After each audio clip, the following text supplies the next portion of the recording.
You're sleeping on the couch until you apologize.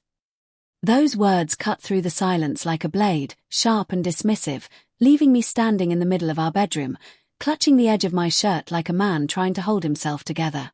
Her voice wasn't loud, it was calm, even, but something in her tone felt different this time. Cold. Final.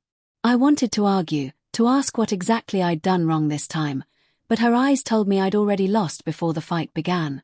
So I did what I always did. I backed down. I grabbed a pillow, walked out, and tried to convince myself it was just another argument that would pass by morning. But deep down, I knew something had shifted. The woman I married, the one who used to reach for me even in her anger, wouldn't even look at me now. The couch smelled faintly of the lavender spray she used on laundry. I lay there staring at the ceiling, listening to the creak of floorboards above me. I thought she'd gone to bed. Then I heard it, a soft, muffled sound. Laughter. Her laughter. I froze. It wasn't the kind that came from watching a show or scrolling through a funny clip. It was hushed, intimate. My first thought was that she was on the phone with her sister. They often talked late into the night. But when I got up, quietly padding toward the staircase, the tone changed. I heard her whisper, followed by a man's voice. Deep. Confident.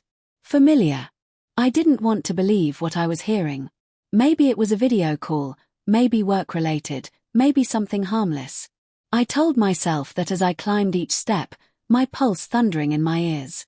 But the moment I reached the bedroom door and heard her giggle softly and say, "He's asleep downstairs," my chest tightened so hard I thought I might pass out. I stepped back before she could notice. My hands shook as I pressed them against the wall. Every rational thought told me to walk away, to cool off, to not jump to conclusions. But the ache in my gut knew the truth. Something was wrong, very wrong. The next morning, she was her usual self. Calm. Detached. "Morning," she said, sipping coffee at the counter like she hadn't just gutted me 12 hours earlier. I tried to read her expression, but she wouldn't meet my eyes. When I asked, "Who were you talking to last night?" she didn't flinch. She just smirked. "You're paranoid. Maybe that's what you should apologize for." That was her trick, turning everything around until I questioned my own reality. I spent the rest of the day walking around in a fog, second-guessing myself, wondering if I'd imagined it all. But by nightfall, the doubt had turned to obsession. I needed proof. When she went to bed early again, I waited. Once her breathing evened out, I picked up her phone from the nightstand. The screen lit up, and for a moment I saw my own reflection in the glow. Tired eyes, clenched jaw, a man who already knew what he was about to find. The first message that caught my eye was from a contact saved as E. I scrolled up and felt my stomach drop. E. Did he believe you? Her. Of course. He always does. E. You deserve better, babe. Her. Soon. Just not yet. That was enough. Enough to know I hadn't been crazy. Enough to know that every apology she'd wrung out of me had been her cover.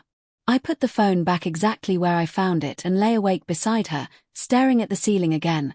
Only this time, I wasn't the one who would apologize. Over the next few days, I played my part perfectly. I acted distant, defeated, the way she expected me to. I let her believe she was still in control.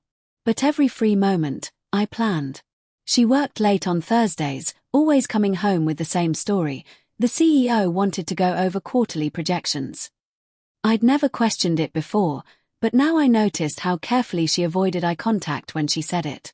That next Thursday, I followed her.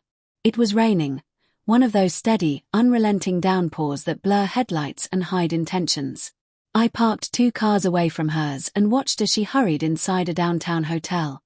Not her office. Not even close. I waited 15 minutes, pretending every passing car might be her leaving. But she didn't come out. When I finally walked in, heart pounding, I didn't have to search long. The elevator doors opened to the 4th floor, and I saw her, laughing, coat draped over her arm, walking hand in hand with her boss. Her CEO. I followed quietly, each step heavier than the last. They stopped outside a room, and before the door closed behind them, I heard her say, "He'll never find out." Something inside me broke then, not in a loud, violent way, but silently, like glass cracking beneath slow pressure. I walked out, soaked, trembling, and sat in my car until the storm stopped. I didn't confront her that night. I didn't call. I didn't cry. I just drove home, poured a drink, and started writing. For weeks, I built my revenge, not out of rage, but precision.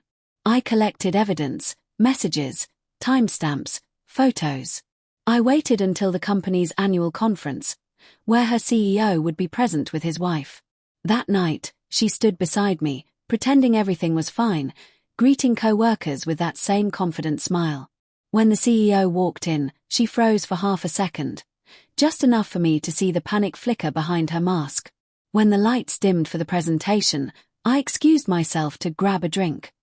What she didn't know was that I'd arranged for the projector feed to display a shared folder I'd named Quarterly Review.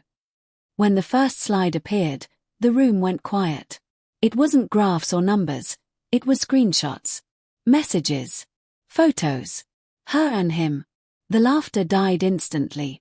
You could hear the collective inhale of 100 people realizing what they were seeing. She turned pale. The CEO's wife stood up and walked straight out, her heels clicking like a countdown. My wife looked at me, eyes wide, trembling. "What did you do?" she whispered. I leaned close enough for only her to hear.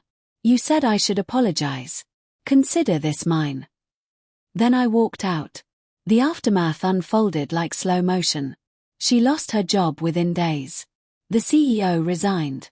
I filed for divorce, quietly, without a single argument. When she showed up at my door weeks later, tears streaking her face, saying, "You destroyed my life," I looked at her and said, "No, you did that yourself." I just turned on the lights.